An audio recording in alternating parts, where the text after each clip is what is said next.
की एक तस्वीर दिखाई। मैं पूछ रहा हूं तारिक खान के फोन से मनमोहन सिंह की यासीन मलिक के साथ वाली तस्वीर क्यों नहीं निकली? देखिए, आज मुझे बहुत खराब लग रहा है कि इस मोमेंट पे हम डिस्कस कर रहे हैं और जिस तरीके से समाजवादी पार्टी के प्रवक्ता ने अभी कुछ देर पहले जो भी उनका आचरण रहा, मैं स्तब्ध रहती हूँ देखकर कि ये हम अपने देश के जवानों के बारे में बात करते हुए इस तरीके का मजाक, इस तरीके का अट्टहास हम नेशनल टेलीविजन पर कर पाते हैं।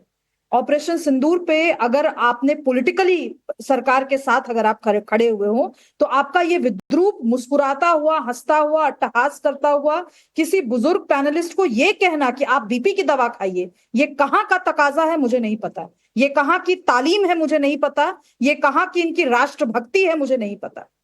तो मैं इस बात से ही ये बात दर्ज करना जरूरी थी। और अब मैं आगे आपका जो भी सवाल है मैं वो सवाल ले सकती हूँ। देखिए, मैं सिंपल सी बात ये जानती हूँ कि अगर विपक्ष को राष्ट्रीय सुरक्षा जैसे मुद्दों पर भी राजनीति करनी है तो वो करे ना राजनीति, पर फिर जनता भी अपना मन बनाने को तैयार होगी। आज जिस तरीके से आपके पैनल डिस्कशन के दौरान जिस तरीके का चेहरा विपक्ष का दिखा, वो चेहरा याद रहेगा, वो चेहरा उन विधवाओं को भी याद रहेगा, वो चेहरा उन लोगों को भी याद रहेगा जिन लोगों ने अपना खोया तो नहीं लेकिन खोते खोते बच गए। कैसे हम भूल सकते हैं ये चीज? कभी अभी पूरा देश इस संकट से उबर नहीं पाया है, अभी मानसिक रूप से हम पहुंच नहीं पाए उस स्थिति में कि हम नॉर्मल डिस्कशन कर सकें।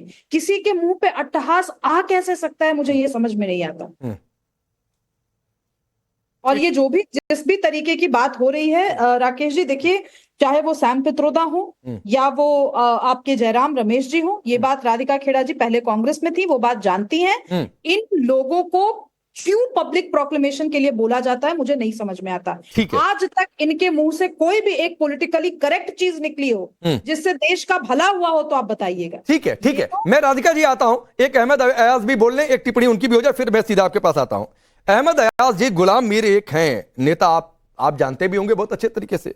मतलब पाकिस्तान को भारत के हक का पानी नहीं मिलेगा। प्रधानमंत्री मोदी की दो टूक वो कह रहे हैं 370 आ जाना चाहिए था, 370 हट क्यों गया? मतलब कहीं भी कुछ भी।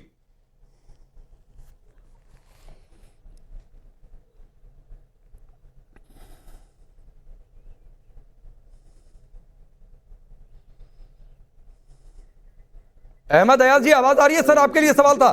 सुन पा रहा हूं ऑडियो। हाँ, मैं सुन पा रहा हूं, बोलिए।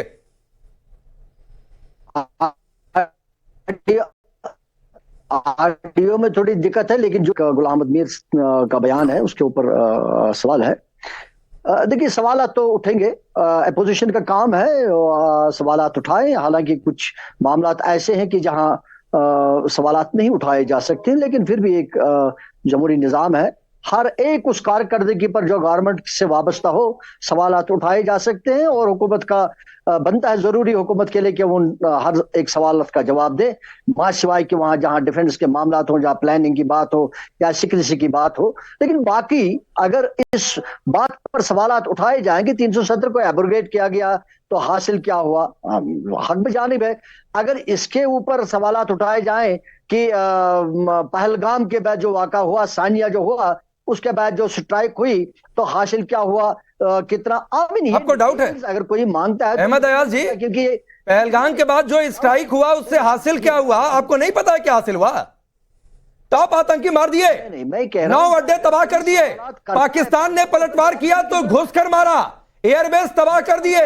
मेरा मतलब है जवाब देने की जरूरत है। तो अगर आप सहमत हो इस सारी चीज से, तो मुझे लगता है कि सवाल ये पैदा होता है कि भाई फैसला ये था, ये स्ट्राइक ये थी कि जो इन्फिल्ट्रेशन, जो दहशतगर्दी पाकिस्तान से होती है, तो पहलगाम को लेकर स्ट्राइक करके ऐसा ना हो कि पाकिस्तान को सबक सिखाया जाए। मुझे लगता है एम तो वही था, मकसद तो वही था। लेकिन हमने क्या देखा, एक तो पाकिस्तान के वापस रिटेलिएशन में पुंछ एरिया में बहुत सारे और लोग मारे गए और इमलाक भी तबाह हो गया। सर अहमद अयाज जी, आपकी जो सारी बातें मैंने सुनी सर, एक सीधा सवाल सीधा जवाब दे दीजिएगा। पहलगाम के बाद जो स्ट्राइक हुई ऑपरेशन सिंदूर, क्या वाकई आपको लगता है कि उसमें कुछ हासिल नहीं हुआ? फिर पाकिस्तान ने उधर से हिमाकत की, भारत ने घुसकर मारा, क्या आपको लगता है कुछ हासिल नहीं हुआ? क्या आप सहमत नहीं है इससे, हाँ या ना?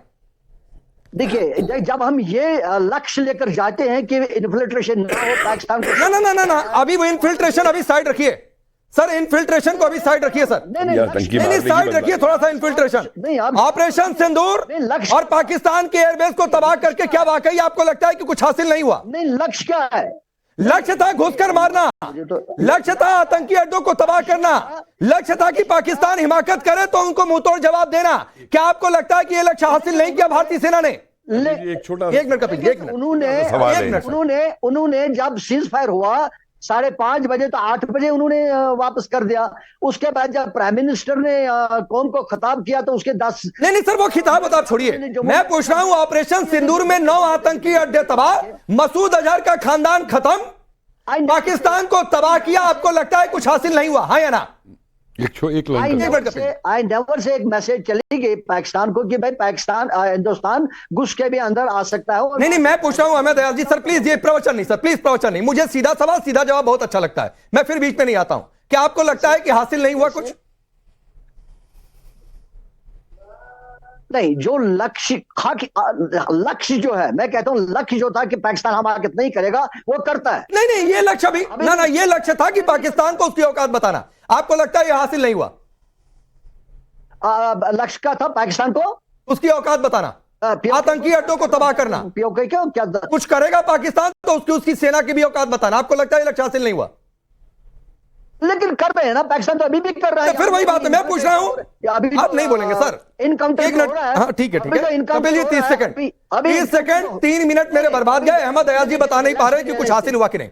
अहमद अयाज जी मेरा लेट अस बी रियलिस्टिक, नहीं let us B let us be realistic, encounters होते हैं, 11 बेस उड़ गए, अहमद आपको ये रियलिस्टिक नहीं लगता है? अहमद अयाज मसूद जी- अजहर का खानदान खत्म, आपको रियलिस्टिक नहीं लगता है? अहमद अयाज जी इनकाउंटर हुआ, अहमद अयाज जी आज भी इनकाउंटर हुआ। Ahmad Ayaz ji, I want to be totally realistic and I can also speak in English.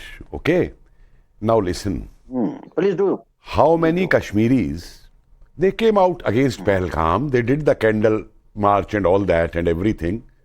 I salute them for that. But if you want peace in Kashmir, how many Kashmiris come forward to point out those houses where the terrorists are sheltered? Where their overground Hindi people रखिए are? Sir, छोड़िए उनके उसमें मत पड़िए, हिंदी। नहीं, उन्हें क्या मालूम नहीं है कि कश्मीर के अंदर जो जिन घरों में शेल्टर मिलती है उनको उन घरों को आइडेंटिफाई करवाइए ना। Sorry, sitting in Delhi you may say anything. Sir ऐसा है, आपसे ज्यादा कश्मीर को जानता हूं, माफ कीजिए, आपसे ज्यादा कश्मीर को जानता हूं, समझ गए आप? ये मत कहिए कि दिल्ली में बैठा हूं, आप भी कश्मीर में बैठे हैं, आप हिंदुस्तान को नहीं जानते, फिर आप भी हिंदुस्तान को नहीं जानते, फिर समझ गए? मैंने सवाल एक पूछा, मैंने एक सीधा सवाल पूछा है भाई, आप मुझे एक सीधे सवाल का जवाब दीजिए, मुझे एक सीधे सवाल का जवाब दीजिए कि जो नहीं देंगे कपिल जी, जो कुछ सर वो नहीं देंगे, नहीं कि जो कुछ वो नहीं देंगे, लोग कश्मीर वो नहीं देंगे। अहमद अयाज जी एक मिनट सर, छोड़ दीजिए ना, ना ना छोड़ दीजिए, अरे छोड़ दीजिए सर, प्लीज छोड़ दीजिए, छोड़ दीजिए, छोड़ दीजिए। अहमद अयाज जी, अहमद अयाज जी, हमले के बाद से लगातार मैं कश्मीर में 22 दिन रहा सर। आप पे जवाब नहीं मेरे सवाल। ये सब बातें नहीं, मैं राधिका खेड़ा को लाता हूं, राधिका खेड़ा प्लीज सर। अहमद अयाज जी या तो बताइए कि 9 आतंकी अड्डे तबाह होना, मसूद अजहर का खानदान खत्म होना, पाकिस्तान ने हिमाकत की तो उसके 11 बेस को उड़ाकर उसकी तबाही की तस्वीर दिखाना, ये आपको रियलिस्टिक नहीं लगता है? तो राधिका खेड़ा ये अहमद अयाज को रियलिस्टिक नहीं लगा तो पता